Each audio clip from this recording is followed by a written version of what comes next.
Hello friends, welcome to civil concept Tamil. இன்றைக்கி நம்ம என்ன பார்க்க போகிறோம் அப்படின்னா, நம்ம வீட்டில் ஃப்ளோரிங்கில் டைல்ஸ் வந்து மேலே தூக்கிக்கும், இல்லைனா வந்து உள்ளே போயிட்டு பிரேக் ஆகிறதுக்கு சான்சஸ் வந்து இருக்குது. ஸோ அது வந்து எதனால் வருது, ஸோ என்ன காரணம் வந்து அப்படி பண்ணுறது, ஸோ அது வராமல் இருக்கிறதுக்கு எப்படி வந்து நம்ம தடுக்கலாம் அப்படிங்கிறத பற்றிலாம் இந்த பதிவில் வந்து பார்க்கலாம்.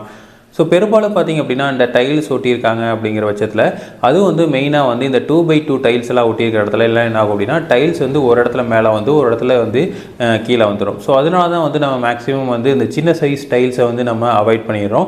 ஏன்னா வந்து பெரிய பெரிய சைஸில் வந்து டைல்ஸ் ஒட்டுறப்போ இந்த பிரச்சனை வந்து கொஞ்சம் குறைவாக தான் வருது.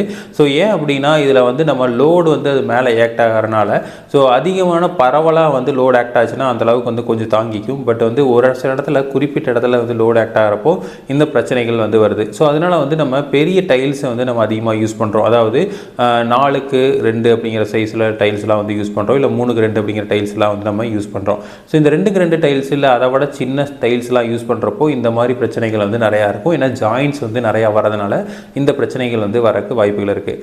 சரி, இப்போ வந்து நம்ம இந்த டைல்ஸ் வந்து ஏன் வந்து ஒரு சில டைம் மேலே தூக்குது, இல்லை ஏன் ஒரு சில டைம் உள்ளே போய் அது வந்து உள்ளே போகிறனால வந்து நமக்கு என்ன ஆகும், அந்த இடத்துல நடக்கிறப்போ வந்து பிரேக் ஆகிறதெல்லாம் நடக்குது. ஸோ இது என்னென்னு பிரச்சனைன்னு பார்த்திங்க அப்படின்னா, நம்ம பேஸ்மெண்ட்டை கன்சால்டேட் பண்ணுறப்போ கரெக்டாக வந்து ப்ராப்பராக பண்ணாது தான். அதாவது நம்ம பேஸ்மெண்ட் கட்டி முடித்த பிறகு என்ன பண்ணுவோம் அப்படின்னா, பேஸ்மெண்ட்டை வந்து பிளாஸ்டரிங் வந்து பண்ணுவோம். ஸோ 2 சைடும் பிளாஸ்டரிங் பண்ணுறது இப்போ வந்து ரீசெண்டாக வந்து பண்ணிகிட்ருக்கோம். ஏன்னா வந்து நம்ம வாட்டர் லாகிங் வந்து நிறையா இருக்குது. அதாவது தண்ணி வந்து மேலாப்லேயே இருக்கிற மாதிரி ஏரியாவாக இருந்தது அப்படின்னா 2 சைடும் பிளாஸ்டரிங் பண்ணுறது ரொம்ப முக்கியமாக இருக்குது.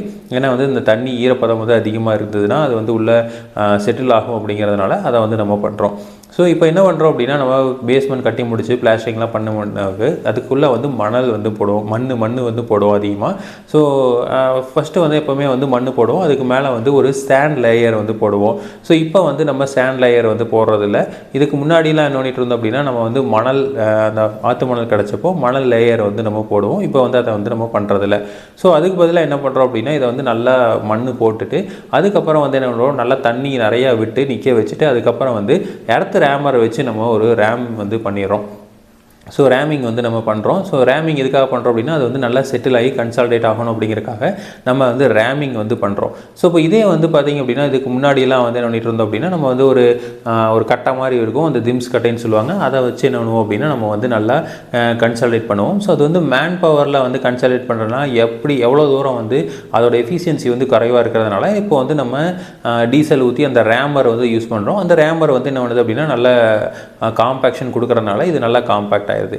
இப்போ என்னென்னு பார்த்தீங்க அப்படின்னா, நான் அதை நல்லா ப்ராப்பராக காம்பேக்ட் பண்ணலை அப்படின்னா அது கொஞ்ச நாளுக்கு அப்புறம் வந்து அந்த மண் வந்து உள்ளே இறங்க ஆரம்பிச்சிடும். ஸோ இப்போ இறங்க ஆரம்பிச்சுன்னா ஆட்டோமேட்டிக்காக வந்து என்ன ஆகும், அதுக்கு மேலே போட்டிருக்க பிசிசி வந்து உள்ளே இறங்க ஆரம்பிக்கும். அந்த பிசிசிக்கு மேலே போட்டிருக்க டைல்ஸும் வந்து கீழே உள்ளே போக ஆரம்பிக்கும்.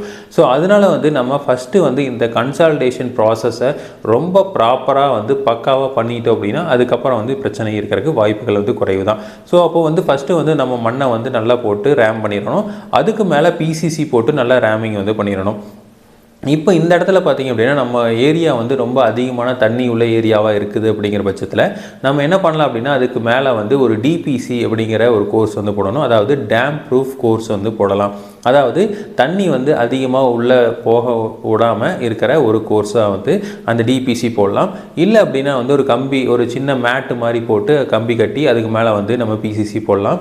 இல்லை அப்படின்னா ஜியோ மெம்பரைன் வந்து இப்போ நிறையா கிடைக்கிது. ஒரு கருப்பு கலரில் வந்து ஒரு பாலித்தீன் ஷீட்ஸ் மாதிரி இருக்கும், அந்த ஷீட்லாம் வந்து நம்ம யூஸ் பண்ணலாம். ஸோ இந்த மாதிரி ஏதாவது ஒரு ஷீட்டை யூஸ் பண்ணி நம்ம வந்து மேலே வந்து போட்டுட்டு அதுக்கு மேலே நம்ம பிசிசி போடலாம். ஸோ பிசிசி போட்டதுக்கப்புறம் வந்து நம்ம வந்து டைல்ஸை வந்து ஒட்டிட்டோம் அப்படின்னா மேக்ஸிமம் வந்து இது தூக்குறதுக்கு வாய்ப்புகள் வந்து குறைவாக தான் இருக்கும். அடுத்தது பார்த்திங்க அப்படின்னா, அந்த டைல்ஸ் வந்து லே பண்ணி முடித்த பிறகு வந்து அந்த வெயிட் வைப்பாங்க. ஸோ அந்த வெயிட்டை வந்து ப்ராப்பராக வந்து வைக்கலை அப்படின்னா கண்டிப்பாக வந்து இந்த டைல்ஸ் வந்து தூக்கிடும். அதே மாதிரி பார்த்திங்க அப்படின்னா, நம்ம வந்து உள்ள கலவை போட்டுட்டு அதுக்கு மேலே வந்து பால் ஊற்றுவாங்க.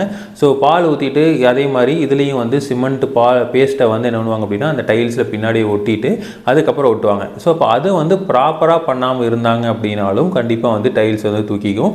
அதுக்கப்புறம் வந்து உள்ளே வந்து நமக்கு ஒரு கேப்பு வந்து ஃபார்ம் ஆக ஆரம்பிச்சிடும்.